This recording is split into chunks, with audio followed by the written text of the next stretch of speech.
Assalamualaikum warahmatullahi wabarakatuh. Perkenalkan, nama saya Obed Ramadan Yaswin dari kelas 11 F7 dengan nomor absen 24. Assalamualaikum warahmatullahi wabarakatuh. Perkenalkan, nama saya Kesyol Effendi dari absen 15. Saya Ira Kancana Medlira Yakila, absen 13. Assalamualaikum warahmatullahi wabarakatuh. Perkenalkan, nama saya Anjihan Kemsa Putri, absen nomor 2, kelas 11 F7. Perkenalkan, nama saya Niman Raksmi Padmianti dari kelas 11 F7, absen 22. Assalamualaikum warahmatullahi wabarakatuh. Perkenalkan, nama saya Faisal dari kelas 11 F7 dengan nomor absen 1. Pengertian pertanian. Pertanian adalah kegiatan manusia yang bertujuan untuk memanfaatkan sumber daya alam, terutama tanah, air, dan iklim, guna menghasilkan bahan pangan, bahan baku industri, dan produk lainnya yang mendukung kehidupan. Aktivitas ini mencakup budidaya tanaman, peternakan, serta pengelolaan sumber daya alam seperti kehutanan dan perikanan. Pertanian bukan hanya soal menanam dan memanen, tetapi juga melibatkan proses pengolahan lahan, inovasi teknologi, hingga pengelolaan distribusi hasil panen. Di Indonesia, pertanian memiliki peran penting sebagai tulang punggung perekonomian dan sumber mata pencaharian bagi jutaan masyarakat. Contoh pertanian Indonesia yang paling bagus, yaitu yang pertama padi. Padi dikenal sebagai salah satu penghasil beras terbesar di dunia. Wilayah seperti Jawa, Sumatera, dan Bali terkenal sebagai lumbung padi. Sistem irigasi tradisional seperti subak di Bali bahkan diakui oleh UNESCO sebagai warisan budaya dunia. Dan yang kedua, sawit. Indonesia adalah produsen utama minyak kelapa sawit global, di mana perkebunan sawit di Sumatera dan Kalimantan sangat produktif. Selanjutnya kopi. Kopi Gayo di Aceh, kopi Toraja hingga kopi Luwak adalah beberapa produk yang mendunia. Selanjutnya perkebunan hortikultura. Daerah Dieng, Malang, dan Lembang terkenal dengan pertanian sayur dan buah berkualitas tinggi, seperti kentang, stroberi, dan wortel. Selanjutnya rempah-rempah.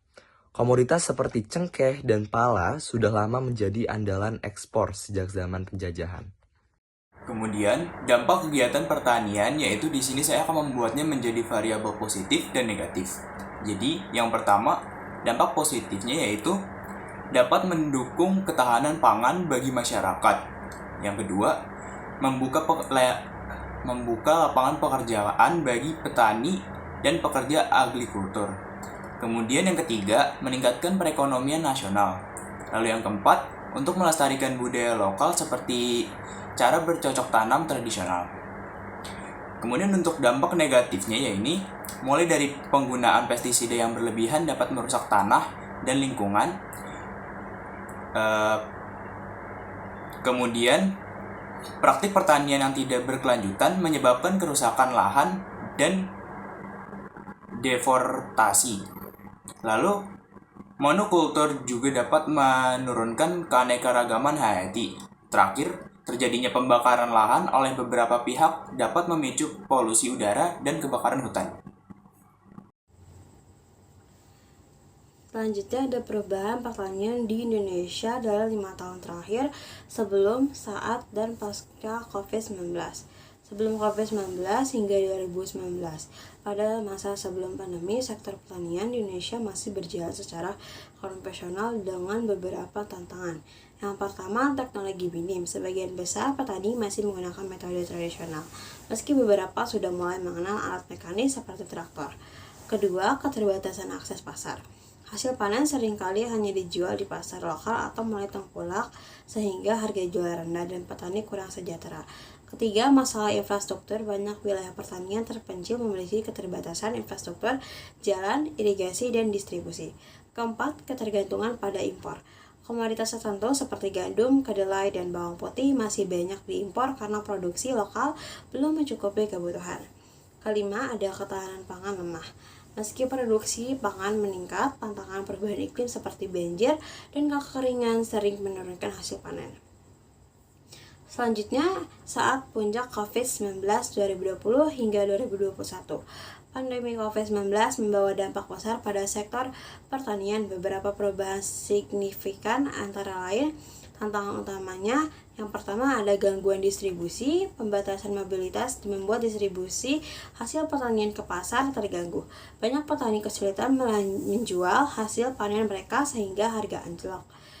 Kedua, kesulitannya akses input pertanian, yaitu benih, pupuk, dan alat pertanian sulit didapatkan karena terganggunya rantai pasokan. Yang ketiga, krisis tenaga kerja. Pembatasan sosial menyebabkan kurangnya tenaga kerja untuk aktivitas pertanian. Selanjutnya ada respon dan adaptasi. Yang pertama, adopsi teknologi digital. Pandemi mempercepat penggunaan platform digital untuk menjual hasil panen seperti melalui marketplace atau aplikasi seperti TaniHub dan Sayurbox. Yang kedua ada meningkatnya pertanian mandiri, yaitu banyak orang mulai menanam sendiri di rumah, terutama di hortikultura untuk mencukupi kebutuhan selama masa karantina. Yang ketiga, diversifikasi komoditas. Pertanian mulai beralih menanam tanaman dengan siklus panen lebih cepat atau sayur dan buah untuk memenuhi permintaan pasar. Keempat, ada dukungan pemerintah. Program-program bantuan pemerintah seperti subsidi pupuk dan bantuan langsung untuk petani terdampak semakin dioptimalkan. Hasil positif. Yang pertama, ada kesadaran masyarakat akan pentingnya sektor pertanian yang meningkat. Yang kedua, munculnya tren pertanian organik dan berkelanjutan yang lebih banyak diminati oleh pasaran. Pasca pandemi pada tahun 2022 dan tahun 2024. Setelah pandemi mereda, sektor pertanian mulai pulih dan menunjukkan beberapa perubahan, yaitu teknologi dan digitalisasi. Yang pertama ada pertanian cerdas atau smart farming yang menggunakan sensor, drone, dan aplikasi pertanian untuk memonitor lahan semakin berkembang. Yang kedua ada penjualan online. E-commerce hasil panen terus tumbuh dan memberikan akses langsung dari petani ke konsumen. Yang ketiga ada inovasi pertanian urban, yaitu konsep seperti vertical farming dan hidroponik yang semakin populer di perkotaan.